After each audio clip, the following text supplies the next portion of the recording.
The fluorescent lights in the courthouse hallway buzzed like dying insects, casting a sickly yellow glow over everything they touched. I pressed my back against the cold concrete wall, trying to make myself smaller, invisible. A skill I'd perfected over the 3 years I'd spent married to Marcus Webb. The manila folder in my hands trembled, pages of hastily printed documents threatening to spill onto the scuffed linoleum floor. Around me, people moved with purpose. Lawyers in expensive suits, their shoes clicking confidently against the floor, couples whispering urgently with their legal representatives, clerks rushing between courtrooms with arms full of files. I had none of that. No lawyer. No support system. No one. The smell of burnt coffee drifted from a nearby vending machine, mixing with the antiseptic scent of industrial cleaner and the faint mustiness of old law books. My stomach churned, empty except for the anxiety that had taken up permanent residence there. I'd sold my mother's wedding ring, the only thing of value I'd managed to hide from Marcus, just to cover this month's rent for the tiny studio apartment I'd fled to 6 months ago. There was nothing left for a lawyer. Barely anything left for food. Well, well, well. The voice slithered down the hallway before I saw him. Marcus. If it isn't my darling wife. I forced myself to look up, to meet those pale blue eyes that had once seemed kind, before I'd learned what lived behind them. He stood 15 feet away, flanked by a man in a charcoal gray suit, who could only be his attorney. Marcus looked good. He always did. Expensive navy suit, perfectly styled dark hair, that smile that had fooled me into thinking I was safe. Behind them, I caught a glimpse of her. Veronica. Blonde, polished, already wearing what looked like an engagement ring, despite the fact that Marcus and I weren't even divorced yet. Marcus. My voice came out smaller than I'd intended. I cleared my throat, straightened my spine. I was wearing my only decent outfit, a simple black dress I'd bought at a thrift store, paired with shoes that pinched my toes, but looked professional enough. Next to Veronica's designer ensemble, I might as well have been wearing rags. He moved closer, and I caught the scent of his cologne. Cedar, and something sharp that used to make me feel protected, but now only made my skin crawl. His lawyer hung back, checking his phone with the bored expression of someone who'd seen 1,000 divorce cases and knew exactly how this one would end. I have to admit, Marcus said, loud enough that several people in the hallway turned to look. I'm almost impressed you showed up. Where's your lawyer, sweetheart? Or did you finally realize you can't afford one? Heat crept up my neck, flooding my cheeks. I'm representing myself. His laugh was sharp, cutting. Oh, this is going to be entertaining. David, he gestured to his attorney, is one of the best divorce lawyers in the state. Yale educated, 20 years of experience. And you. What? You watched some legal dramas on TV? Did some Google searches? I know my rights, I said, hating how defensive I sounded. How small. Your rights? Marcus stepped even closer, invading my space the way he always had, using his height to intimidate. Let me tell you about your rights, Claire. You get nothing. The prenup you signed, the one my lawyer is going to waive in front of the judge, make sure of that. You walked away from our marriage, abandoned the marital home. You'll be lucky if I don't sue you for the money you stole from our joint account. I didn't steal anything. That was my money too. I earned... You earned? He cut me off, his voice dripping with contempt. You worked part-time at a bookstore, Claire. I paid for everything. The house, the cars, the vacations, every piece of clothing on your ungrateful back. And this is how you repay me, by dragging me to court. I wanted to scream that I'd left, because I'd been afraid. Because his temper had gotten worse. Because the night he'd put his hand around my throat and squeezed until black dots danced in my vision, I'd realized I was either going to leave or end up in a morgue. But we were in public, and Marcus was good at public. He saved his monsters for private moments. The prenup is ironclad. David, the lawyer, spoke up for the first time, his tone bored and matter-of-fact. I've reviewed it personally. Mrs. Webb signed it of her own free will, with full disclosure of Mr. Webb's assets. She's entitled to nothing in this divorce. I was 22, I whispered. I didn't understand what I was signing. Ignorance isn't a defense, David replied, already turning away. Judge Morrison doesn't tolerate people wasting the court's time. I suggest you withdraw your petition and save yourself the embarrassment. Marcus leaned in, his breath hot against my ear. You should have stayed, Claire. You were safe with me. Now look at you. Broke, alone, about to be humiliated in front of a courtroom full of people. Was it worth it? Was your pride worth this? My hands clenched around the folder, nails digging into the cheap cardboard. I wanted to run. Every instinct screamed at me to turn and bolt down that hallway, out of this building, away from Marcus and his smug smile and the future that was about to crush me. But I'd run before. Run from my dying mother's hospital room because I couldn't watch her fade. Run from my childhood home because the memories hurt too much. Run straight into Marcus's arms because he'd seemed like salvation. I was done running. I'll see you in court, I said quietly. Marcus's expression hardened. Yes, you will, and everyone there will watch you lose. He walked away, Veronica linking her arm through his, the two of them looking like they'd stepped out of a magazine spread. David followed, already on his phone, probably discussing his next case because this one was such a sure thing. I sagged against the wall, letting out a shaky breath. My eyes burned with unshed tears, but I refused to let them fall. Not here. Not where Marcus might see. Divorce court, 3rd floor, a clerk called out, propping open a nearby courtroom door. Judge Morrison presiding. All parties for the 10 o'clock docket. Please proceed inside. My legs felt like water, but I forced them to move. One step, then another. The courtroom doors loomed ahead, heavy oak that had probably witnessed 1,000 people's worst days. I joined the stream of people filing inside, finding a seat in the gallery near the back. The courtroom was exactly what I'd expected from the movies. Wood paneling, an American flag hanging limply in the corner, rows of benches that reminded me uncomfortably of church pews. The judge's bench stood elevated at the front, imposing and empty. Marcus and his legal team sat at one of the 2 tables near the front, looking perfectly at ease. I clutched my folder and tried to remember everything I'd rehearsed. All the arguments I'd practiced in my bathroom mirror at 3 a.m. when sleep refused to come. The room filled slowly. Other couples with their attorneys, a few court reporters, some people who looked like they were here to observe for law school or boredom. I felt exposed, sitting alone while everyone else seemed to have backup, support, someone who knew what the hell they were doing. The door at the back of the courtroom opened again. I didn't look up at first, too focused on trying to calm my racing heart. But something changed in the air, a shift. The quiet conversations around me stuttered and stopped. Even Marcus turned in his seat, his expression morphing from smug confidence to something else. Something I'd never seen on his face before. Confusion. And underneath it, a thread of fear. I lifted my eyes and felt my breath catch. 3 men had entered the courtroom. No, not just men. The 2 flanking the doorway were massive, built like professional bodyguards, wearing dark suits that couldn't quite hide the bulk of their frames. Their eyes scanned the room with the kind of awareness that screamed security detail, military training, danger. But it was the man between them who commanded every particle of attention in that room.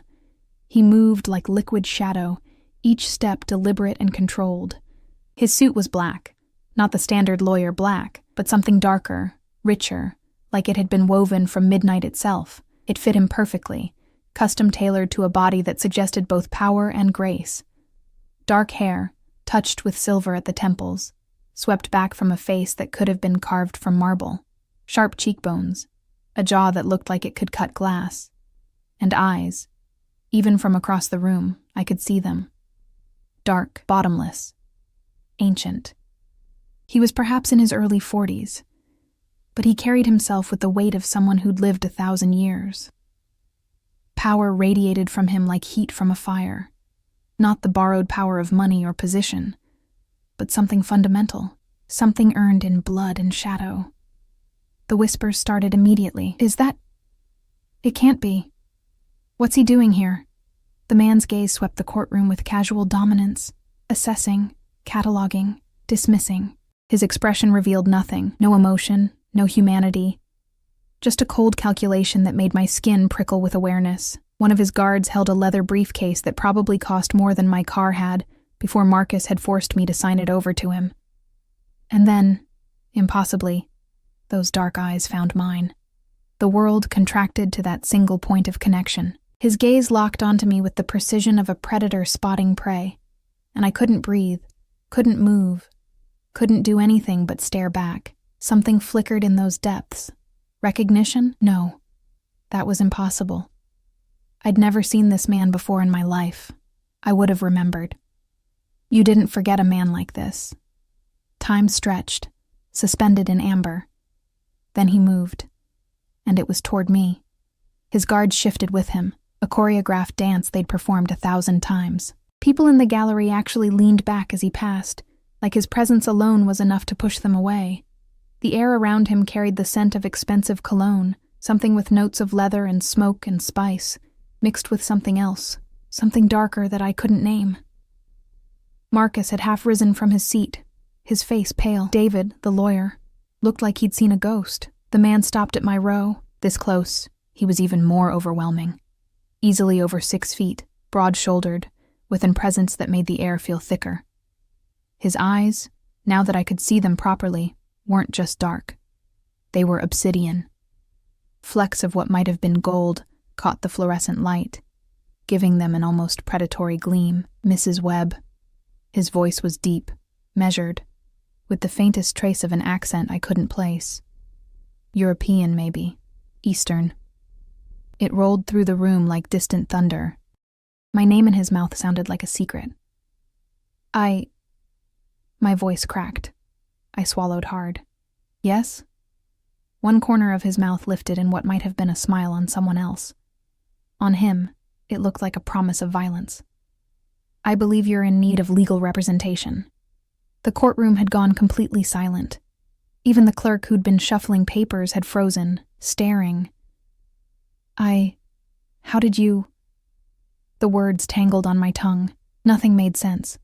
Who was this man?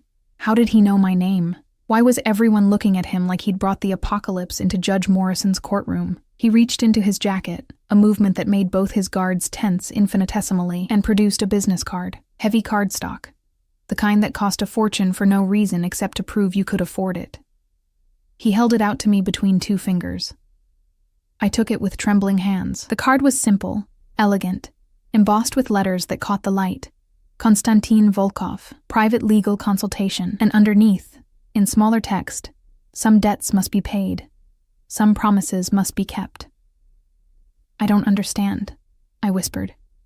You will. He didn't elaborate. Instead, he turned to address the room at large, his voice carrying effortlessly. I will be representing Mrs. Webb in these proceedings. All communications should go through me.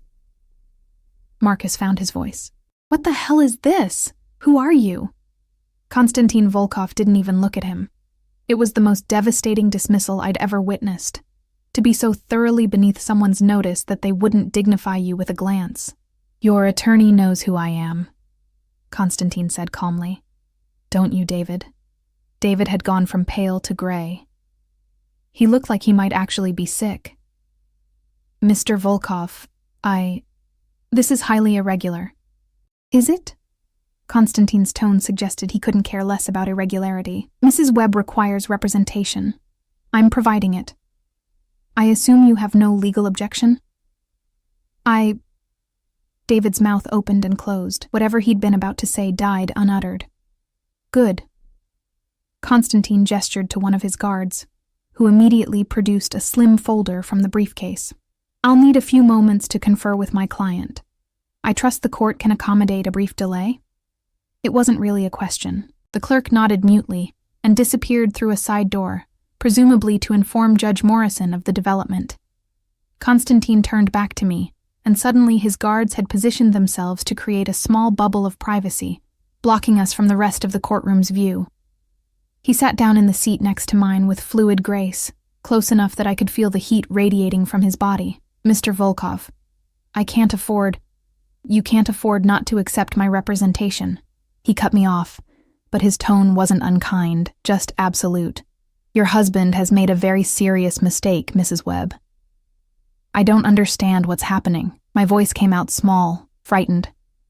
I don't know you. Why would you help me? For the first time, something that might have been emotion flickered across his face. He studied me for a long moment, those dark eyes seeing far more than I was comfortable with. Your father, he said finally quietly, did me a great service once, a long time ago. I don't forget my debts, Mrs. Webb. And I certainly don't abandon the daughter of a man who saved my life to the mercy of... He glanced toward Marcus with barely concealed contempt. That. My father. The words hit me like a physical blow. My father died when I was 7. Yes. Something ancient and sad moved in his eyes. I know. I'm sorry I couldn't be there. I was... elsewhere.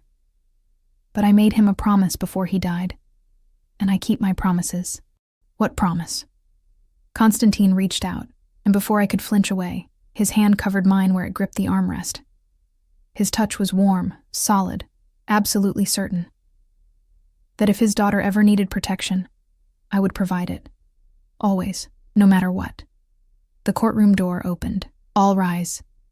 The clerk called out. The Honorable Judge Morrison presiding.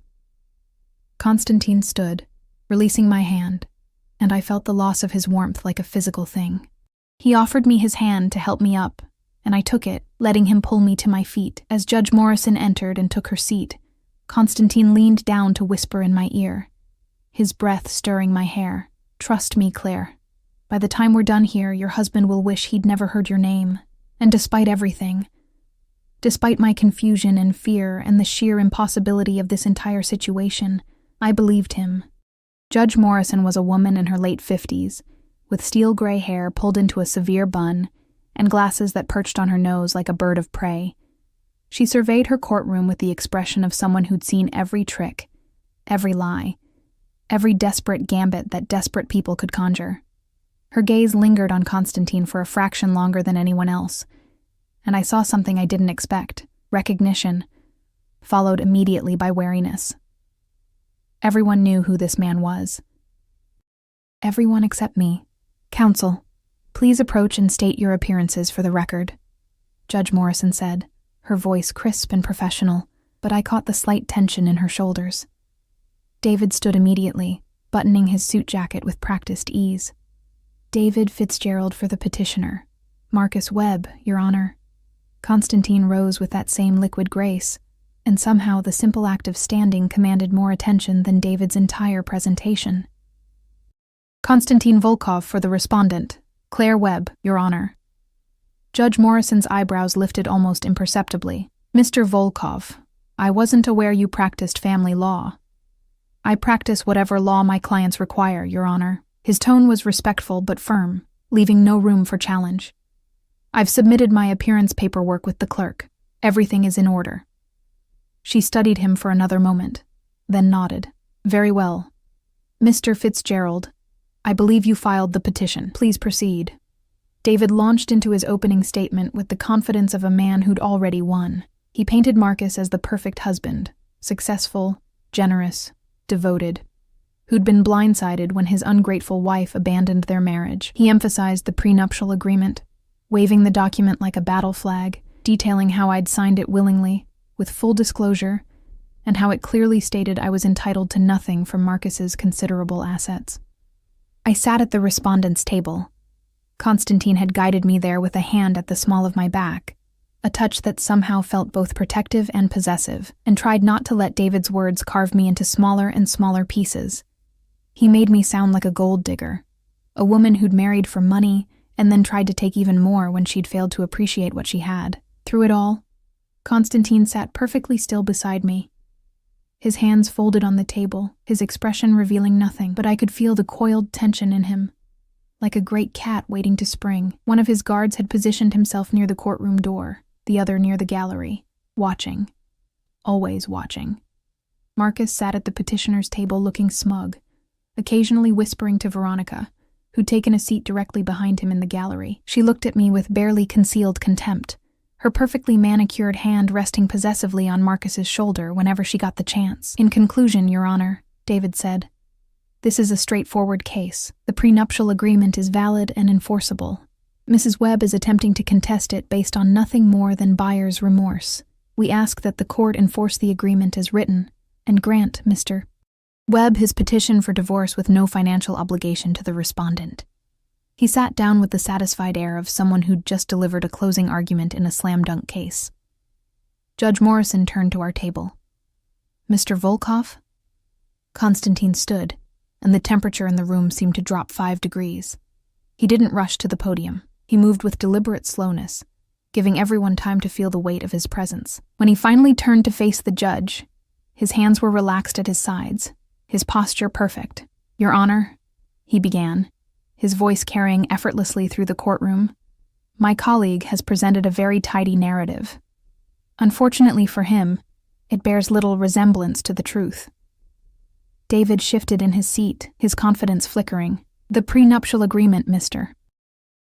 Fitzgerald is so eager to enforce was signed by my client when she was 22 years old, grieving the recent loss of her mother, and presented to her less than 48 hours before her wedding." Constantine pulled a document from the folder his guard had handed him. "I have here the original timeline, including emails from Mr. Webb's previous attorney, noting that the timing was less than ideal, but that Mr. Webb insisted on proceeding." He placed the document on the judge's bench with a decisive motion. "My client was told that if she didn't sign, the wedding would be canceled. She was emotionally vulnerable, financially dependent, and desperate not to lose what she believed was her only source of stability after her mother's death. That, Your Honor, is duress, and contracts signed under duress are not enforceable." David shot to his feet. "Objection. There's no evidence of duress. Mrs. Webb had the opportunity to consult her own attorney, did she?"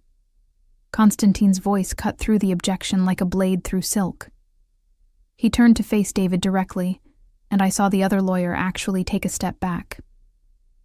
"According to the records, my client was told she could have an attorney review the document. What she wasn't told is that Mr.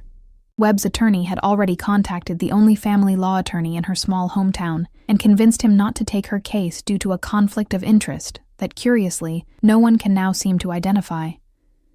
He produced another document. "I have the phone records showing multiple calls between Mr. Webb's previous counsel and attorney Robert Morrison, no relation to Your Honor, in the 3 days before the wedding. I also have a signed affidavit from Mr. Sen Morrison admitting that he declined to meet with Claire Webb at David Fitzgerald's request, though at the time he was told it was to avoid complications, not because of any legitimate conflict."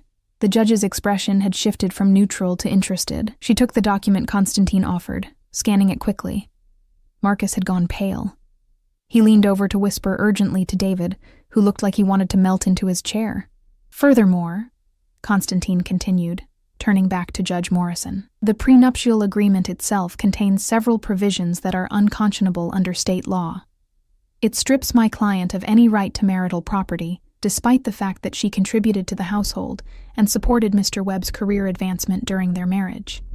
It contains a clause requiring her to waive all rights to spousal support, even in cases of domestic violence." He paused, letting that last phrase hang in the air. "Domestic violence?" Judge Morrison's tone sharpened. "Mr. Volkov, are you alleging abuse?" "I'm stating facts, Your Honor." Constantine's voice remained calm, controlled. "I have medical records showing that Mrs. Webb visited the emergency room twice during her marriage. Once for a fall down the stairs that resulted in bruised ribs, once for a kitchen accident that left her with a concussion and a fractured wrist." He placed photographs on the judge's bench. I recognized them, realized with a sickening jolt that somehow he'd obtained my medical files. The pictures showed my injuries in stark, clinical detail. The bruises that had taken weeks to fade, the way my left eye had swollen shut, the purple and yellow staining my ribs like paint. I'd told the doctors I was clumsy. They'd looked at me with knowing eyes, but written down what I said because that's what victims do. We protect our abusers until we can't anymore. I also have testimony from neighbors who reported hearing screaming from the Webb residence on multiple occasions. Police were called twice, though no charges were filed because Mrs. Webb was too frightened to press them. Marcus was on his feet. "This is slander. I never—" "Sit down, Mr. Webb," Judge Morrison said sharply. You'll have your chance to respond, but I could see it in her face now. The shift. The reassessment. She was looking at Marcus differently, and he knew it. Constantine wasn't finished. The prenuptial agreement Mr. Fitzgerald wants to enforce also contains a clause stating that if Mrs. Webb leaves the marriage for any reason, she must pay Mr. Webb $50,000 for emotional damages. This is not only unconscionable, it's effectively a financial penalty designed to keep my client trapped in an abusive marriage. He turned to look at Marcus then, and the expression on his face made my blood run cold. It was hatred, pure and simple, but controlled with an iron will. Your Honor, this isn't a divorce case. It's an escape. My client didn't abandon her marriage. She fled for her life. And now her abuser wants to use the legal system to punish her for having the courage to survive. The courtroom had gone absolutely silent. Even the court reporter had stopped typing, her hands frozen over the keys. Judge Morrison removed her glasses, cleaning them with deliberate slowness while she processed everything she'd heard. When she put them back on, her expression was carved from granite. Mr. Fitzgerald, do you have any response to these allegations? David stood, but his earlier confidence had evaporated. Your Honor, we were not aware of any allegations of domestic violence. Mr. Webb has maintained that the marriage ended due to irreconcilable differences. Irreconcilable differences, Constantine interjected smoothly, being Mr. Webb's fists and my client's face. Mr. Volkov, Judge Morrison said, but there was no real censure in her tone. She turned back to David. I'm inclined to agree with counsel that this prenuptial agreement is deeply problematic. The timing, the lack of independent counsel, the unconscionable provisions. Any one of these would give me pause. Together, they paint a picture of a document designed not to protect assets, but to control a vulnerable young woman. Marcus's face had gone from pale to red. This is bullshit. She's lying. Mr. Webb, I will hold you in contempt if you speak again without being recognized. Judge Morrison's voice cracked like a whip. She turned to David. Does your client have any evidence to refute the medical records, the police reports, or the witness statements? David shuffled through his papers, but I could see the answer in his slumped shoulders. We would need time to review. Time, Mr. Webb was not willing to give my client when he had her served with divorce papers at her place of employment, in front of her colleagues, designed to maximize her humiliation, Constantine added. Time he was not willing to give when he froze their joint bank accounts, leaving her with no access to money she had earned. Time he was not willing to give when he had building security bar her from retrieving her personal belongings from their apartment. Each statement was a hammer blow, and I watched Marcus crumple under them. Veronica had removed her hand from his shoulder, shifting slightly away, as if his guilt might be contagious. Judge Morrison gathered her papers. I'm going to take a 30-minute recess to review these documents more thoroughly. When we return, I'll hear testimony from both parties. Mr. Webb, I strongly suggest you consult with your attorney about the wisdom of proceeding with this petition as filed. She stood, and everyone rose automatically as she exited through the door behind her bench. The moment she was gone, the courtroom erupted in whispers. Marcus rounded on David, hissing something I couldn't hear. Veronica looked like she was reconsidering every life choice that had led her to this moment. Constantine's guards maintained their positions, stone-faced and vigilant, and Constantine turned to me. Come, he said quietly, gesturing toward a door marked conference room. We need to talk. I followed him on trembling legs, his guards creating a path through the gallery. People stared, not just at him, but at me now too.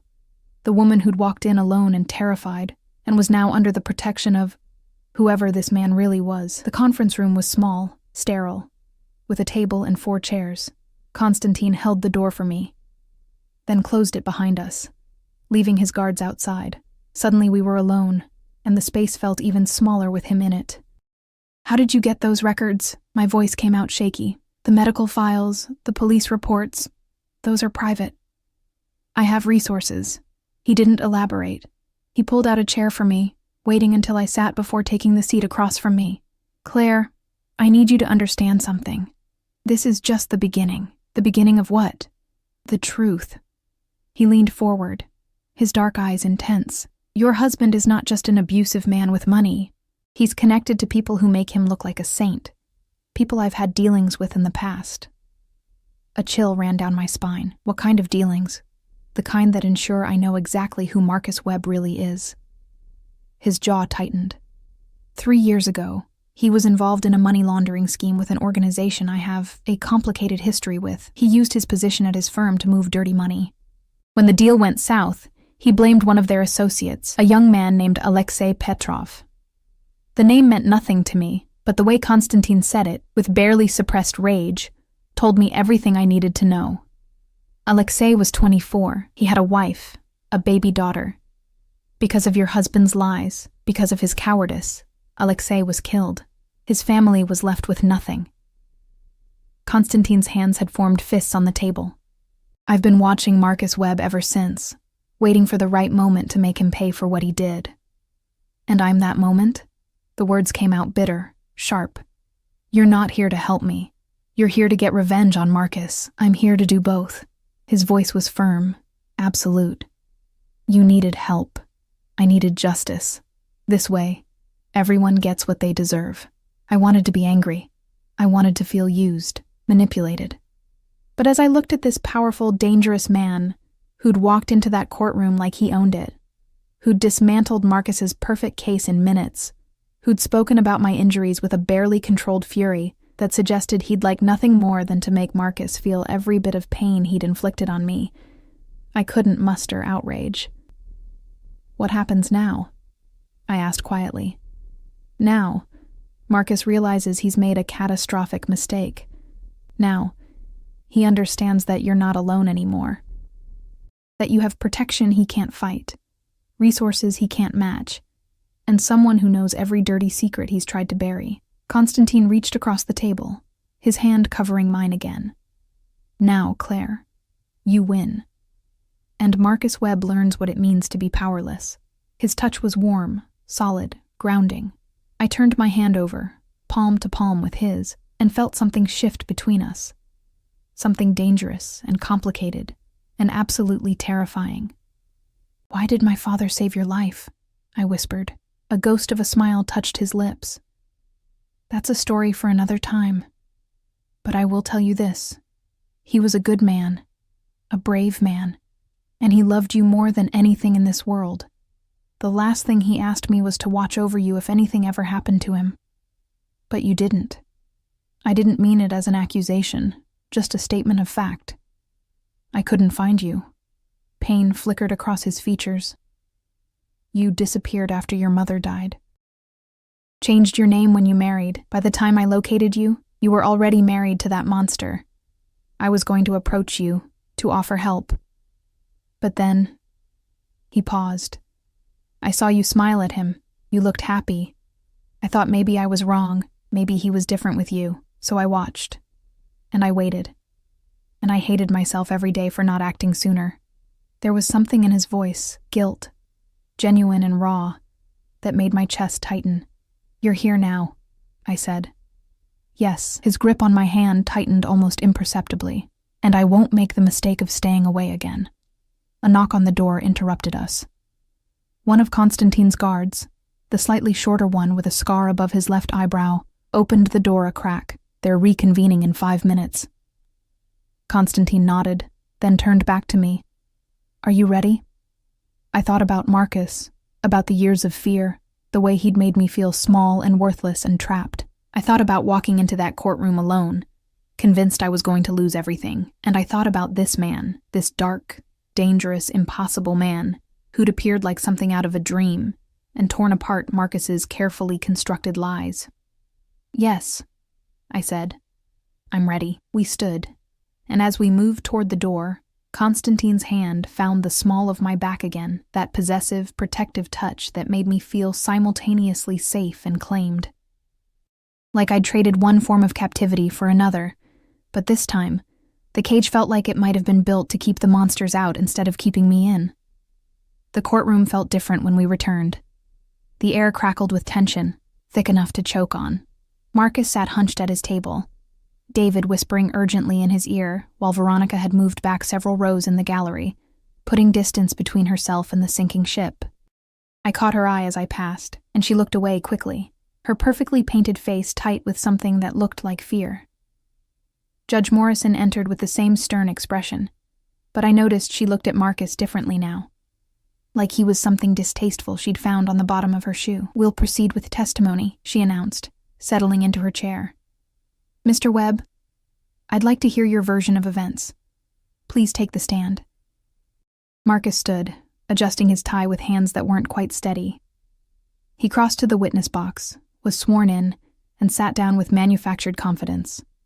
But I'd lived with him for 3 years. I knew his tells, the way his left eye twitched when he was cornered, the slight tremor in his jaw when he was preparing to lie. David led him through what should have been a sympathetic narrative.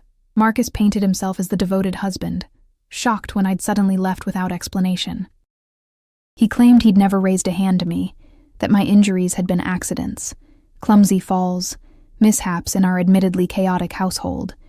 His voice was smooth, practiced, the same voice he'd used to convince me to marry him, to sign that prenup, to believe that the bruises were my own fault. "Mr. Webb," David said, "did you ever prevent your wife from leaving the marriage?"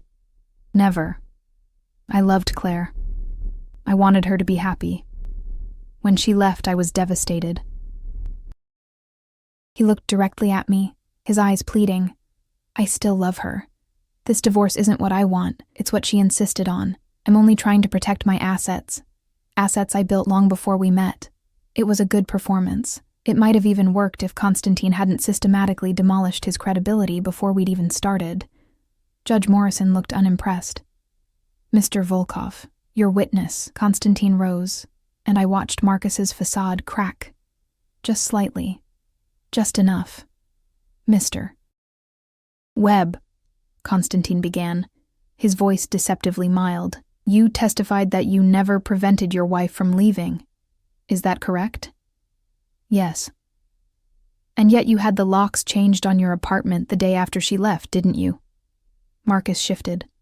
"For security purposes. Security." Constantine pulled out yet another document. "Where did he get all of these?"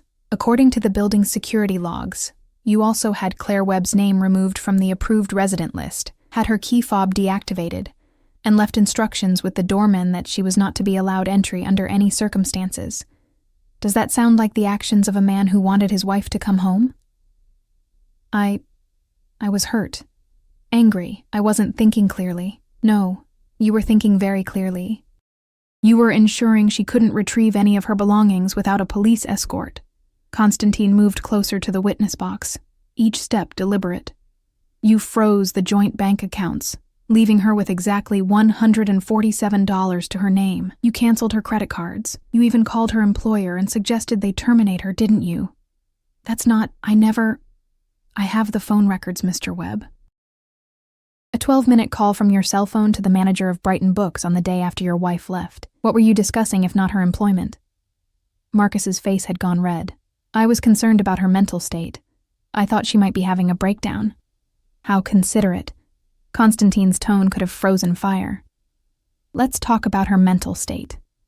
You testified that her injuries were accidents, clumsy falls.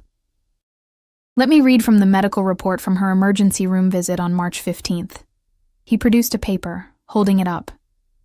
"Multiple contusions on the upper arms consistent with gripping, bruising around the throat." The attending physician noted, and I quote, "Injuries consistent with manual strangulation. That's quite a fall, Mr. Webb. She bruises easily. I told you she's clumsy. She told the doctor you choked her until she lost consciousness." Constantine's voice cut through Marcus's stammering. "The only reason charges weren't filed is because she was too terrified to press them. Terrified of you." David was on his feet. "Your Honor, this is speculation." "It's in the medical record, Your Honor," Constantine said calmly. "The doctor's notes indicate Mrs. Webb disclosed the cause of her injuries, but refused to file a police report due to fear of retaliation." Judge Morrison's expression had gone cold. "Overruled. Continue, Mr. Volkov." Constantine turned back to Marcus. "Let's discuss Alexei Petrov." The color drained from Marcus's face so quickly I thought he might pass out. David's head snapped up, his eyes wide. "I don't know who that is," Marcus said. but his voice had gone thin, reedy. No? Konstantin pulled out a photograph, placed it on the judge's bench. Alexei Petrov, age 24, married to Natasha Petrova, father to a 6-month-old daughter. Worked as an accountant for Meridian Holdings until he was murdered 3 years ago, shot twice in the chest, and left in an alley near the docks. The courtroom had gone deathly silent. What does this have to do with my divorce? Marcus's voice cracked. Everything, Konstantin said softly, dangerously. Because Alexei Petrov worked with you, didn't he? On a very specific project involving the movement of funds that weren't quite legitimate? Your Honor, David practically shouted. This is completely irrelevant to the divorce proceedings. On the contrary, Konstantin said, never taking his eyes off Marcus. It's extremely relevant. It establishes Mr. Webb's character. It shows the court exactly what kind of man we're dealing with. A man who will lie, cheat, and destroy anyone who gets in his way. Marcus gripped the sides of the witness box, his knuckles white. I had nothing to do with what happened to Petrov. Nothing. If you're accusing me of... I'm not accusing you of murder, Mr. Webb. That would be foolish without proof. Konstantin's smile was razor-sharp. I'm simply noting that you were the last person to see Alexei Petrov alive, according to witness statements. That you had a very heated argument with him the day before his death, and that after he was killed, you were promoted to senior vice president and given a substantial bonus. Coincidence. Marcus spat. You can't prove anything. Perhaps not in a criminal court. Not yet. Konstantin let that hang in the air. But in this courtroom, I don't need to prove murder. I only need to prove that you're a violent, manipulative man who has built his life on lies and intimidation. And I believe I've done that quite effectively. Judge Morrison was watching the exchange with sharp attention. I could see her mind working, reassessing everything she thought she knew about this case. Konstantin returned to our table, sat down, and said quietly, "No further questions." David tried to salvage things on redirect, but the damage was done. Marcus's testimony had gone from confident to desperate, and everyone in that courtroom could see it. When he finally stepped down, he looked 10 years older, his expensive suit hanging on him like a costume that no longer fit. "Mrs. Webb," Judge Morrison said, "I'd like to hear from you." My legs felt like water as I stood. Konstantin's hand brushed mine as I passed. A brief touch, barely there, but it steadied me. I walked to the witness box, was sworn in, and sat down facing the courtroom, facing Marcus, who stared at me with something between hatred and desperation. David stood to question me, but his heart clearly wasn't in it anymore. He asked perfunctory questions about the marriage, about why I'd left, trying to paint me as unstable or vindictive. I answered honestly, my voice growing stronger with each question. Yes, I'd left suddenly, because I was afraid. Yes, I'd taken money from our joint account, because it was my money too, earned from my job, and I needed it to survive. Yes, I wanted a divorce, because I deserved to be free. When Konstantin stood to question me, his approach was gentle, coaxing out details I'd been too ashamed to share. The first time Marcus had hit me, a slap across the face when I'd burned dinner, followed immediately by tears and apologies and promises it would never happen again. The way the violence had escalated slowly. So gradually I'd barely noticed until I was trapped. The night he'd put his hands around my throat, and I'd seen my death in his eyes. "Why didn't you leave sooner?" Konstantin asked, his voice soft. "Because I had nowhere to go," I whispered. "No money, no family, no friends. He'd isolated me from everyone, and because part of me still believed him when he said he loved me, that he'd change, that I was the problem. And what changed? I looked at Marcus, really looked at him, and saw him for what he was, not the charming man who'd swept me off my feet, not the husband I desperately wanted him to be. Just a small, cruel man who'd built his power on making others feel weak. I realized that if I stayed, I would die. I said. Either he would kill me, or I would stop being a person entirely. So I chose to live. Konstantin nodded slowly. "No further questions, Your Honor." When I returned to my seat, my hands were shaking. but it was different now. Not fear. Something closer to relief, like lancing a wound and finally letting the poison out. Judge Morrison took off her glasses, setting them on her desk with deliberate care. I've heard enough. I'm prepared to rule. The courtroom held its collective breath. First, regarding the prenuptial agreement, I find it unconscionable and unenforceable. The circumstances under which it was signed, the lack of independent counsel, and the punitive provisions all support this conclusion. The agreement is hereby declared invalid. Marcus made a sound like he'd been punched.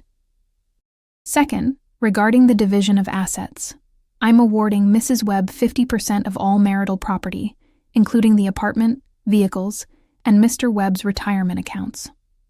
She's also entitled to spousal support in the amount of $5,000 per month for a period of 5 years, to allow her to reestablish her independence.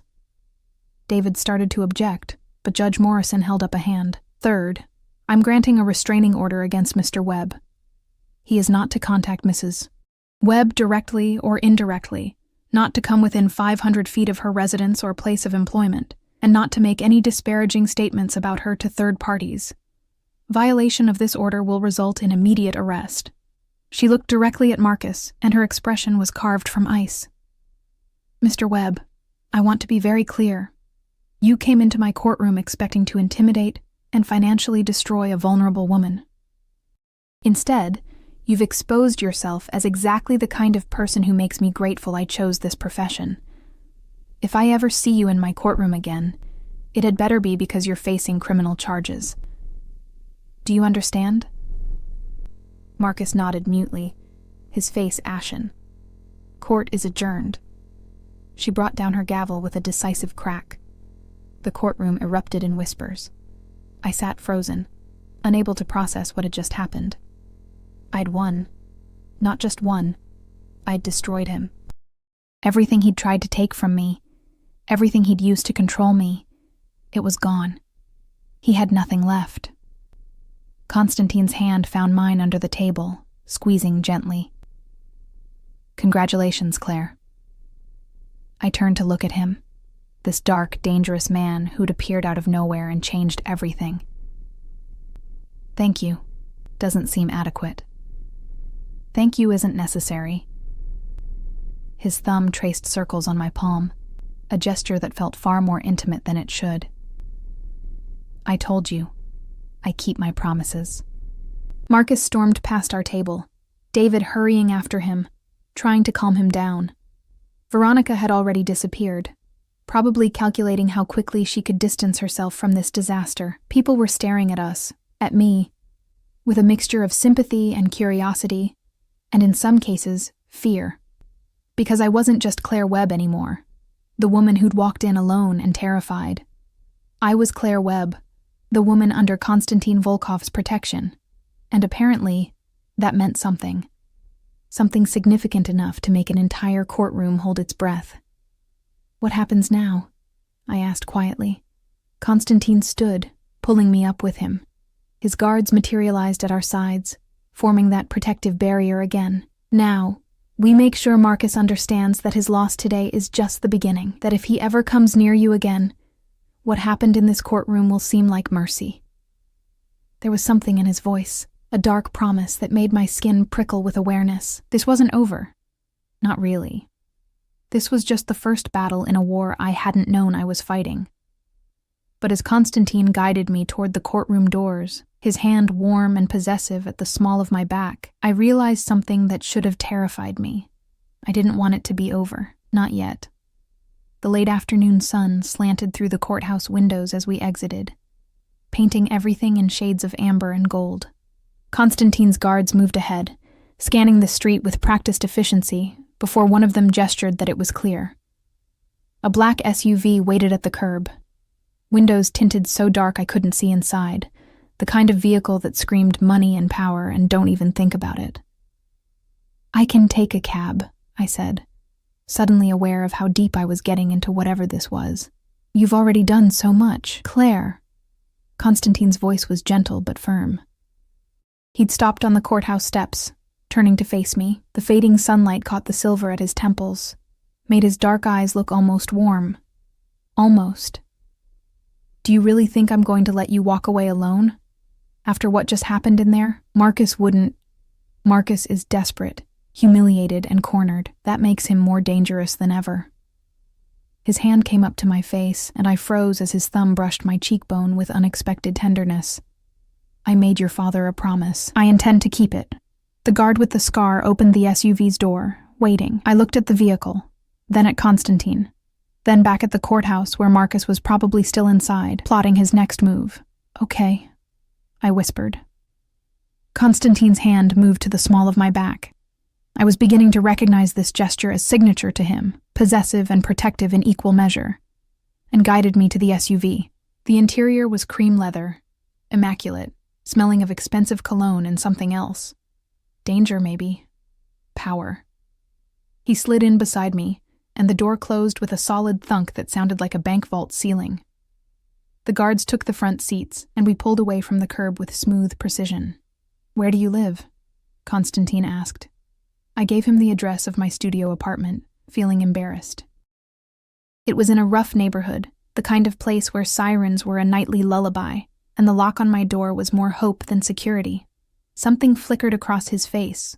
Concern, maybe, or disapproval. You've been living there for 6 months? It's what I could afford. I folded my hands in my lap, suddenly defensive. Not all of us have private security and armored vehicles. No. He studied me for a long moment, but you do now. I don't understand. I told you, Claire. I protect what's mine. He said it so casually, like he was discussing the weather. And you are under my protection until I'm satisfied that Marcus Webb no longer poses a threat. I'm not yours, I said. But the words came out uncertain. His smile was slow, dangerous. Aren't you? The SUV glided through traffic, and I watched the city pass by outside the tinted windows. People going about their lives, oblivious to the strange new reality I'd stumbled into. 24 hours ago, I'd been alone, terrified, convinced I was going to lose everything. Now I was sitting in a luxury vehicle next to a man who'd just dismantled my ex-husband's life with surgical precision. And I didn't even know what to call him. Savior? Protector? Captor? All of the above? Tell me about my father, I said quietly. Please. Constantine was silent for so long I thought he wouldn't answer. Then finally, your father was a doctor. Did you know that? I nodded. He worked in emergency medicine. That's all I really remember. Him coming home late, smelling like hospitals. He saved my life when I was 26 years old. I'd been shot, left to die in an alley not unlike where Alexei Petrov was found. His voice went distant, remembering. Your father was walking home from his shift. He should have kept walking. I was nobody to him, just another piece of street trash, but he didn't. He stopped. He used his own supplies, his own hands, to keep me alive until the ambulance came. That sounds like him, I whispered. When I recovered, I went to find him, to thank him, to repay the debt. Constantine's jaw tightened. He refused money, refused gifts. He told me the only payment he wanted was for me to be a better man than the life I was living suggested. He said he'd saved me for a reason, and it was up to me to make that reason worthwhile. I could hear my father's voice in those words. The gentle idealism that had driven him to work double shifts, to volunteer at free clinics, to believe that everyone deserved a chance at redemption. Did you? I asked. Become a better man? I tried. His eyes met mine, and I saw something ancient and sad in them. I'm not a good man, Claire. I never will be. But I've tried to honor your father's faith in me. I built legitimate businesses alongside the other kind. I protected people who couldn't protect themselves. And I waited for the day when I could repay his kindness by protecting the thing he loved most. Me. You. The SUV turned onto my street, and I felt embarrassment flood through me. The buildings were run down, covered in graffiti, windows barred against break-ins. A group of men loitered on the corner, eyeing the luxury vehicle with predatory interest. Constantine's expression hardened. You're not staying here. I don't have anywhere else. You do now. He pulled out his phone, typed something quickly. I have a property downtown. Secure building doorman, 24-hour security. You'll move in tonight. I can't accept that. It's not a request, Claire. His voice had gone cold, commanding. "Look around. This neighborhood isn't safe for anyone, let alone a woman alone who just made a powerful enemy. Marcus knows where you live. Do you really think he's going to accept what happened today? Do you think he's just going to let you walk away?" Fear prickled down my spine.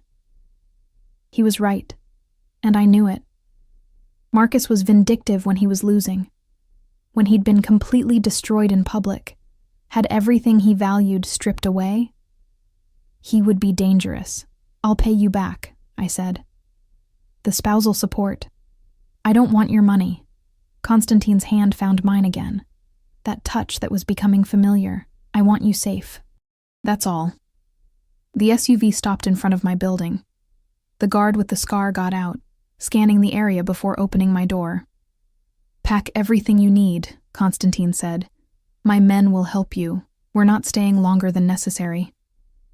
I wanted to argue, to assert some kind of independence, to prove I wasn't trading one cage for another, but the truth was, I was exhausted, bone-deep tired from years of fear, from the emotional warfare of the last few hours, from trying to be strong when I had nothing left to be strong with. "Okay," I said.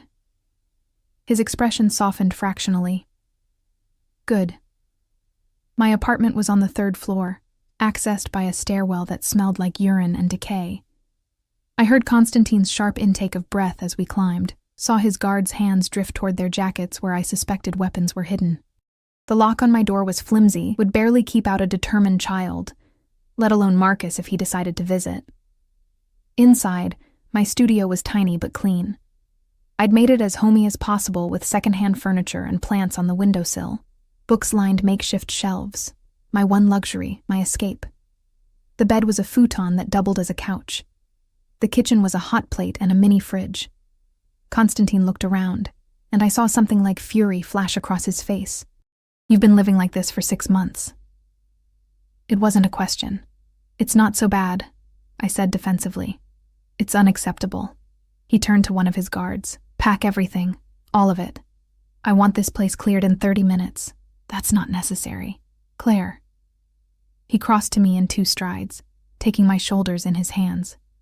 His grip was firm but not painful, his dark eyes boring into mine. "Stop fighting me. Stop trying to be strong when you don't have to be. I am offering you protection, safety, a chance to breathe without looking over your shoulder. Take it." There was something in his voice, a desperate edge that suggested this was about more than just honoring a promise to my dead father. This was personal. This was about something I didn't fully understand. "Why?" I whispered. "Why does this matter so much to you?" His hands tightened fractionally on my shoulders. For a moment I thought he might actually answer. Then he released me, stepping back, that cold mask sliding into place again. "Because I failed your father once. I won't fail you." He gestured to my belongings. "Pack. We're leaving." The next 30 minutes passed in a blur. Constantine's guards were efficient, packing my clothes, my books, my few personal items with surprising care. They worked in silence, communicating through glances and subtle gestures, a choreographed dance they'd performed countless times. I stood in the center of my tiny apartment, watching my life being boxed up, and felt untethered. Who was I becoming? The woman who'd walked into that courthouse this morning felt like a stranger now. Everything had changed so fast. Constantine stood by the window, looking out at the street below. His phone rang twice. He answered in rapid-fire Russian, his voice low and dangerous. Whatever the conversations were about, they weren't good news. I caught words that sounded like threats, like warnings. When the last box was packed, we descended to the waiting SUV. My entire life fit into 6 boxes. 6 boxes for 29 years of living. The drive downtown took 20 minutes. The new building was in a completely different world. Sleek glass and steel. A doorman in an actual uniform. Security cameras covering every angle. The lobby had marble floors and modern art on the walls. People here looked different, confident, polished, like they'd never known what it meant to be afraid. Constantine's penthouse was on the 32nd floor. The elevator required a key card to access it, and opened directly into the apartment. I stepped out into a space that was easily 10 times the size of my studio. All exposed brick and floor-to-ceiling windows offering a panoramic view of the city. "This is too much," I breathed. "This is the guest suite," Constantine said. "My actual residence is upstairs. But you'll have complete privacy here. 3 bedrooms, 2 bathrooms, full kitchen. The building has 24-hour security, and my men will be posted on this floor." I turned to look at him. "You're not staying here?" "No, I have business to attend to." He checked his watch. "Expensive, probably worth more than I'd earned in a year at the bookstore. But I'll be back tomorrow to check on you. In the meantime, if you need anything at all, call this number." He handed me a card, different from the business card he'd given me at the courthouse. This one had only a phone number, embossed in silver. "What kind of business?" I asked. His smile was sharp, cold. "The kind that ensures Marcus Webb understands the consequences of what he tried to do today." A chill ran through me. "You're not going to hurt him." "I'm not going to lay a hand on him," Constantine said. And somehow that sounded more threatening than if he'd admitted to planning violence. "But he needs to understand that you are protected, that there are lines he cannot cross, that if he comes near you, if he so much as thinks about you, there will be consequences." He moved closer, and I could smell his cologne, leather, and smoke, and spice. His hand came up to my face again, that same tender gesture that seemed so at odds with everything else about him. "Rest, Claire. You're safe now. I promise you that. Promises seem to be important to you," I said softly. "They're everything to me." His thumb brushed my lower lip, and my breath caught. "I've broken a lot of rules in my life, hurt a lot of people, done things that would horrify you. But I have never broken a promise. Not once. And I won't start with you." Then he was gone, his guards following, the elevator doors closing with a soft chime that sounded like finality. I stood alone in the enormous apartment, surrounded by luxury I'd never dreamed of, and felt more confused than ever. I should be celebrating. I'd won. I was free. Marcus couldn't touch me anymore, but freedom was supposed to feel different than this. Lighter. Less complicated. It wasn't supposed to feel like I'd simply traded one powerful man's control for another's. I walked to the windows, pressing my palm against the cool glass, and looked out at the city sprawling below. Somewhere down there, Marcus was probably plotting revenge. Somewhere up there, Constantine was doing whatever dark things men like him did to protect their interests. And I was here, suspended between 2 worlds, belonging fully to neither. My phone buzzed. An unknown number. My heart seized, thinking it might be Marcus, but the message was short and in Russian. I ran it through a translation app. "Sleep well. You are watched. You are protected. You are mine." I should have been frightened, should have felt trapped.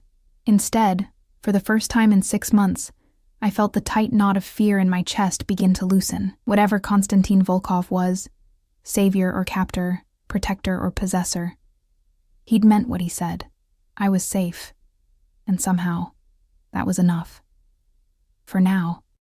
I woke to sunlight streaming through unfamiliar windows and, for a disorienting moment, didn't know where I was.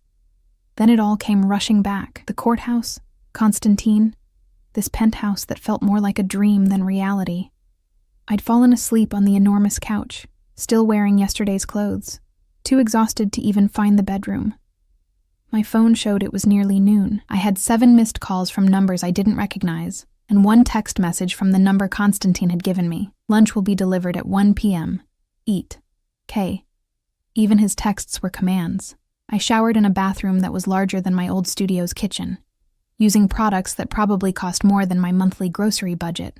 The hot water felt like a luxury I'd forgotten existed. When I emerged, wrapped in a towel that was impossibly soft, I found my boxes had been unpacked while I slept. My clothes hung in the closet, my books arranged on built-in shelves, my few personal items placed carefully on surfaces throughout the apartment. The intrusion should have bothered me, should have felt like a violation. Instead, it felt like being taken care of. Like someone had noticed I was too exhausted to do it myself and had simply handled it. I was pulling on jeans and a sweater when the doorbell rang. An actual doorbell, melodious and elegant. Through the peephole, I saw a man in a chef's coat holding several bags from a restaurant, whose name I recognized from magazine spreads about places I'd never be able to afford. I opened the door cautiously. I didn't order. "Mr. Volkoff's standing order, ma'am," the man said with a professional smile. "Where would you like me to set up?" 20 minutes later, I sat at the dining table staring at enough food for 4 people. Gourmet sandwiches, salads with ingredients I couldn't pronounce, pastries that looked like art. The chef had arranged everything, provided serving suggestions, and departed with a slight bow that made me feel like royalty. I was picking at a salad when my phone rang. Constantine's number. "Did you eat?" His voice was rough, like he'd been up all night. "I'm eating now. This is too much food. You're too thin." A pause. "How did you sleep?" "Fine." I hesitated. "Where are you?" "Handling things." Background noise suggested he was in a car. "I'll be there in an hour. We need to talk." He hung up before I could respond, leaving me staring at my phone and wondering what handling things meant in Konstantin Volkoff's world. I spent the next hour exploring the penthouse, trying to make sense of my new reality. Every room was perfectly appointed, decorated with the kind of taste that came from having unlimited resources and excellent advisors. But there were no personal touches, no photographs or mementos. It felt less like a home and more like a very expensive hotel suite. When the elevator chimed precisely 60 minutes later, I was waiting in the living room, nervous energy making it impossible to sit still. Konstantin emerged looking different than he had in court. He'd shed the suit jacket, rolled up his sleeves to reveal forearms corded with muscle, and marked with scars that told stories I probably didn't want to know. His hair was slightly disheveled, his jaw shadowed with stubble. He looked dangerous, exhausted. Real, Claire. His eyes swept over me, assessing, checking for, what? Damage? Fear? "You look rested." "You don't." I crossed my arms. "What have you been doing?" "Ensuring your safety." He moved to the windows, looking out at the city with the air of a general surveying a battlefield. "Marcus made some calls last night, tried to leverage some old connections to make trouble for you. I made certain those connections understood that would be inadvisable. By threatening them? By explaining reality." He turned to face me. "Marcus Webb is finished in this city, Claire. His law firm asked for his resignation this morning. His country club revoked his membership. Several of his business associates have suddenly remembered prior commitments that prevent them from working with him. He's radioactive now, and everyone knows why. Because of you. Because he tried to destroy you." Konstantin's voice was hard. "Because he thought he could abuse you, trap you, humiliate you in court, and face no consequences. I simply corrected that misunderstanding. I should have felt vindicated, triumphant even. Instead, I felt hollow." "What about Veronica?" A cold smile touched his lips. "She left him last night. Apparently, being associated with a man who beats women and may have ties to murder isn't good for her social media brand." Despite everything, I laughed. It came out slightly hysterical, but it was real. "So it's over? Just like that?" "Not quite." Konstantin's expression darkened. "Marcus made one more call last night to a man named Viktor Sokolov. Do you know that name?" I shook my head. "Viktor is someone I have history with. Complicated history." He moved closer, and I could see the tension in his shoulders, the carefully controlled anger. "Marcus tried to make a deal, offered information about my business operations in exchange for Victor's help in getting revenge on you." My blood ran cold. What kind of revenge? The permanent kind. His hand found my face, gentle despite the violence in his words. "Victor declined, not because he has any loyalty to me, but because I made him understand that touching you would start a war he cannot win. But the fact that Marcus tried means he's more dangerous than I anticipated. He's willing to go to people who would kill you without hesitation. So what do? We eliminate the threat." Konstantin's thumb traced my cheekbone. "Permanently. You're going to kill him. It wasn't a question. No." His eyes met mine. "But I'm going to make him wish I had. By the time I'm finished, Marcus Webb will be so completely destroyed that he'll spend the rest of his miserable life grateful I allowed him to keep breathing. There was something terrifying about the calm certainty in his voice. This wasn't rage or revenge, this was justice, executed with surgical precision by a man who'd probably done it 100 times before. "I don't want you to become a monster because of me," I whispered. His laugh was bitter. "Claire, I've been a monster for 20 years. Your father saw something in me worth saving, and I've tried to honor that. But what I am, what I've always been, is someone who protects what's mine. And you are mine now, whether you accept it or not. I'm not a possession. No." He stepped closer, crowding me against the window, his body radiating heat. "You're far more than that. You're the daughter of the only man who ever showed me unconditional kindness. You're a woman who survived years of abuse and still found the courage to fight back. You're brave and smart and so goddamn beautiful it makes my chest hurt to look at you." His hand slid into my hair, tilting my face up to his. "And you're under my protection, which means anyone who tries to hurt you has to go through me first. That's not possession, Claire. That's devotion." My heart was hammering so hard I thought it might bruise my ribs. "This is insane. I don't even know you. You know enough."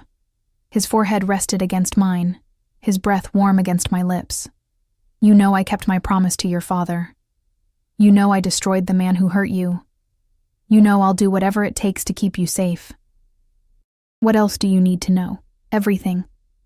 My hands had somehow found his chest, feeling his heart beat as fast as mine. "I need to know who you really are, what you really do. Why my father mattered so much to you that you'd upend your entire life for me." Constantine pulled back slightly, studying my face.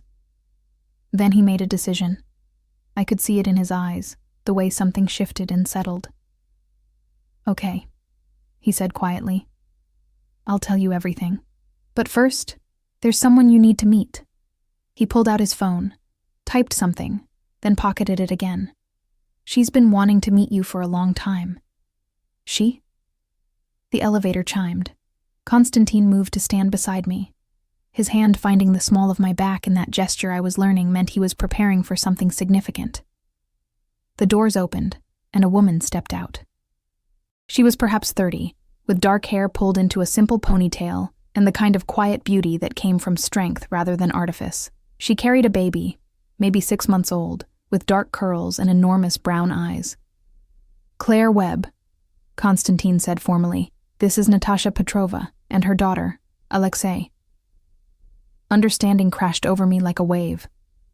"Alexei Petrov's wife," Natasha nodded, her eyes shining with unshed tears. She said something in Russian, her voice thick with emotion. Constantine translated. "She says thank you for helping bring justice to the man who destroyed her family. I didn't—" My voice cracked. "I didn't do anything. Constantine did everything." More Russian, and Constantine's expression softened in a way I hadn't seen before. "She says you gave him the opportunity. That your courage gave him the weapon he needed. Marcus Webb's public destruction means people are asking questions about Alexei's death. The police have reopened the investigation.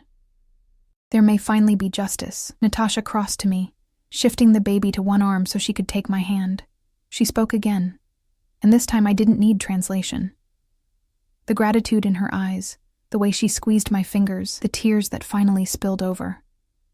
It was a language beyond words. "Constantine has been supporting us since Alexei died," she said in accented but clear English.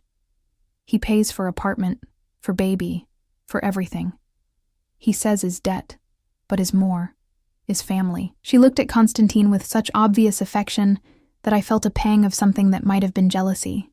But there was nothing romantic in the way he looked back, only the fierce protectiveness of someone who'd claimed responsibility for her safety. "Alexei saved my life once," Constantine said quietly, "when another associate tried to kill me over a disputed territory. He warned me, gave me time to prepare. It cost him Marcus's favor, made him a target. And I wasn't able to protect him when it mattered. So you protected his family instead," I finished. "It wasn't enough. It's never enough." His jaw tightened. "But it's what I could do, what I can still do." The baby, little Alexei, reached for Constantine with chubby hands, and he took her with surprising gentleness. She settled against his chest, playing with his collar, completely at ease. The contrast was striking. This dangerous man, this killer in expensive clothes, holding a baby with the careful tenderness of someone who understood exactly how fragile life was. Your father taught me that protecting people matters, he said, his eyes on the baby. That some debts transcend money or power. That family, chosen or blood, is worth more than empires. He looked up at me. That's who I am, Claire. That's what I do. I protect my family. Natasha stayed for another hour, drinking tea while little Alexei napped on the couch between us. She told me about her husband, his laugh, his dreams for their daughter, the way he'd tried so hard to be a good man in a world that didn't reward goodness. She told me how Konstantin had appeared at her door 3 days after Alexei's funeral, eyes full of guilt and fury, and promised that she would never want for anything. How he'd kept that promise every single day since. He is good man, she said firmly when she was leaving. Dangerous, yes, but good. He keeps promises. He protects family. You are lucky to have him. After she left, Konstantin and I stood at the windows again, watching the sun set over the city. The silence between us felt different now, less uncertain, more aware. That's what you were doing last night, I said. Making sure Natasha and the baby were safe. Making sure Marcus couldn't use them as leverage. Among other things, he was close enough that I could feel his warmth. I told you, Claire. I protect what's mine, and I'm yours. Yes. No hesitation. No apology. I turned to face him, studying this complicated, dangerous, surprisingly tender man who'd crashed into my life and changed everything. I'm not ready for whatever this is between us. I just got out of a marriage where I was controlled and hurt and made to feel small. I need time. Space. The freedom to figure out who I am without someone dictating it. I know. His hand came up to my face, that gesture becoming familiar, comforting. I'm not asking you to love me, Claire. I'm not even asking you to trust me yet. I'm just asking you to let me keep my promise. Let me protect you. Let me give you the space and time and freedom you need to heal. And if someday you decide you want more than that, he paused. I'll be here. I'll always be here. What if I decide I don't want more? What if I just want to be free? Pain flickered across his face, but his voice was steady. Then I'll still be here, protecting you from a distance, making sure you're safe, honoring your father's faith in me. You don't owe me anything, Claire. Not gratitude, not affection, not your presence. The debt is mine, not yours. I reached up, covering his hand with mine where it rested against my face. That's not fair to you. Life isn't fair. His smile was sad. If it was, your father would still be alive. Alexei Petrov would be watching his daughter grow up. You would never have met Marcus Webb, but we work with what we have, and what I have is the ability to protect you. To give you the life your father would have wanted for you. That's enough. What if it's not enough for me? The words surprised me even as I said them. What if I want to know more about you? Want to understand why looking at you makes me feel safe and terrified at the same time? What if I want to explore whatever this is, even though it's too soon and too complicated and probably a terrible idea? His eyes darkened, and I saw hunger there, carefully leashed, but present. Then we take it slow, at your pace, with your boundaries. I told you, Claire, I keep my promises. And I promise you this, I will never push you, never pressure you, never make you feel trapped or controlled. What we have, if we have anything, will be your choice. Always. That's a big promise. I don't make small ones. His thumb brushed my lower lip, and I felt heat pool in my stomach. But I mean it. You're free, Claire. Truly free. If you walk away right now, I'll let you go. I'll still protect you.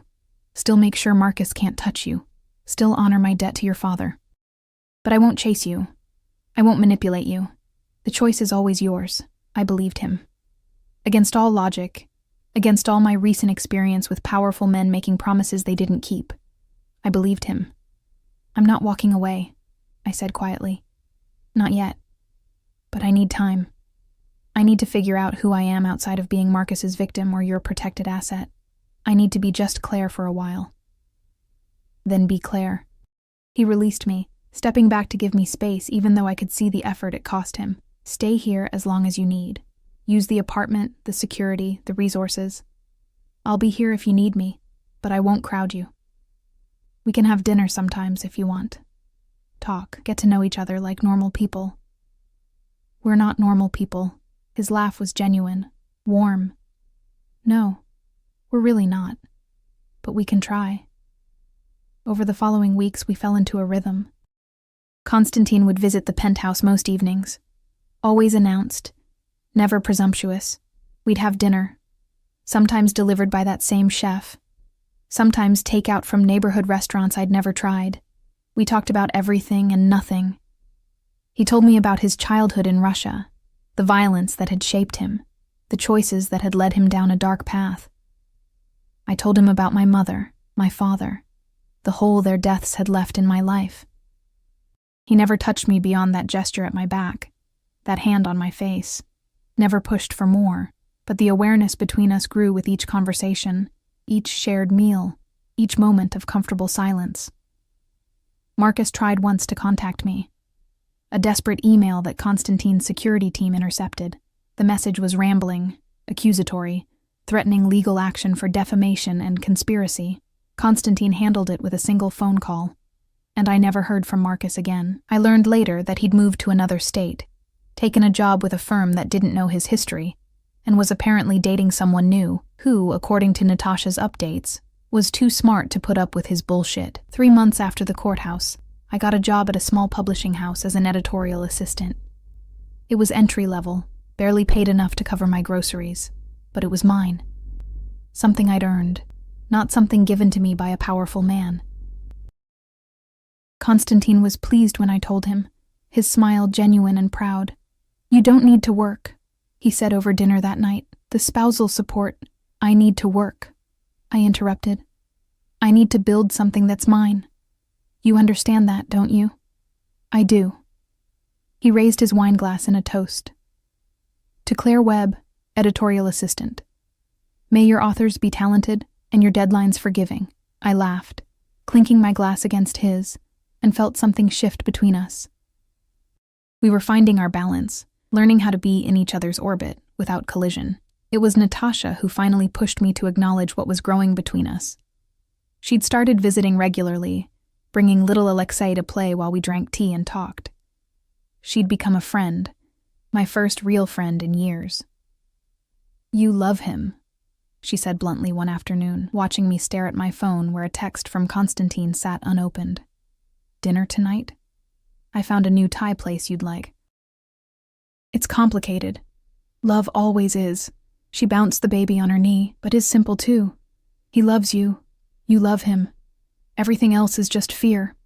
I'm not ready to be in a relationship. I'm barely out of my marriage. So don't be in relationship," she shrugged. "Be in something else. Something you define. Something that's yours." She fixed me with a knowing look. "But don't run from it because you're scared. Run from Marcus was brave. Run from Constantine is just fear." That night, when Constantine arrived for dinner, I opened the door already knowing what I was going to say. "Hi," he said, holding up a bag that smelled amazing. "I brought pad thai and—" I kissed him. It wasn't planned, wasn't thought through. I just reached up, grabbed his collar, and pressed my lips to his. For a heartbeat, he was frozen in surprise. Then the bag hit the floor, probably ruining an expensive carpet, and his arms came around me, pulling me close as he kissed me back with a hunger that had been carefully restrained for months. He tasted like coffee, and want and promises kept. His hands were gentle despite their strength, one cupping the back of my head, the other at my waist. When we finally broke apart, both breathing hard, he rested his forehead against mine. "Claire, I don't know what this is," I said quickly. "I don't know if it's smart or healthy or if I'm ready, but I know I want to find out, with you. If you're willing to be patient with me, to let me set the pace, to understand that I might freak out sometimes." "Yes." He cut me off, his voice rough with emotion. "To all of it. Yes. I'm not promising forever. I'm not even promising tomorrow. I'm just promising to try. That's all I need." He kissed me again, softer this time, reverent. "That's everything." We ate cold pad thai on the couch, sitting too close, talking too little, just existing in the same space with this new thing between us acknowledged and real. His hand never left mine, his thumb tracing circles on my palm, a gesture that was becoming as familiar as breathing. "Your father would be happy," he said quietly, much later, when we were watching the city lights twinkle below. "To see you like this, safe, strong, free." "I think he'd like you," I replied. "Despite everything you are, everything you've done, he saw something worth saving in you. I think I'm starting to see it too. I'll spend every day trying to be worthy of that faith." He pulled me closer, and I let myself relax against him, feeling safe in a way I'd never thought I'd feel again. Yours and his. 6 months later, I moved my things out of the guest penthouse and into Constantine's apartment upstairs. Not because I had to, not because he demanded it, but because waking up without him felt wrong. Because his darkness balanced my light. Because sometimes, the most unexpected salvation comes from the most unlikely savior. Marcus Webb was eventually arrested on charges related to Alexei Petrov's murder. The investigation Constantine had pushed for had uncovered evidence that couldn't be ignored: emails, financial records, testimony from witnesses who'd been too afraid to speak before. He pled guilty to conspiracy and obstruction of justice, accepting a plea deal that gave him 10 years in prison. It wasn't enough. It would never be enough, but it was something. Natasha cried when I told her. Little Alexei, now over a year old and starting to walk, babbled happily, unaware that her father's murderer had finally faced consequences. "Thank you," Natasha said, hugging me tight. "Thank you for being brave, for letting Constantine help, for being family. Family." That's what we'd become. This strange collection of broken people held together by promises and protection and love earned in darkness. Constantine proposed on a Tuesday evening, nothing fancy or elaborate. We were cooking dinner together, or rather I was cooking while he watched, offering commentary and stealing tastes, when he suddenly pulled a ring from his pocket. "Marry me," he said simply. "Not because you owe me, not because you need my protection, but because I love you, and you love me, and life is too short and too uncertain to waste time pretending otherwise." The ring was beautiful, a sapphire surrounded by diamonds, unique and unexpected, just like us. "Yes," I said without hesitation this time. "Yes." We married 6 months later, a small ceremony attended by Natasha, little Alexei, Constantine's guards who'd become friends, and a handful of people from my publishing house who'd become my chosen family. It wasn't the fairy tale wedding I'd imagined as a girl. It was better. Real, honest, built on a foundation of truth and trust earned through darkness. My father wasn't there to walk me down the aisle, but I felt his presence anyway, in the promises being made, in the man who'd honored a debt long after it should have expired, in the second chance at happiness I'd found in the most unexpected place. Konstantin Volkov had promised my father he'd protect me. He'd kept that promise. But somewhere along the way, protection had become partnership. Obligation had become devotion. And the man who'd appeared in that courtroom like an avenging angel had become simply the man I loved. Not despite who he was, but because of it.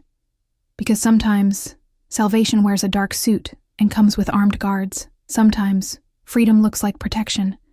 And sometimes, the best promises are the ones kept long after the person who asked for them is gone. I was Claire Volkov now, safe, strong, loved, and finally, blessedly, completely free.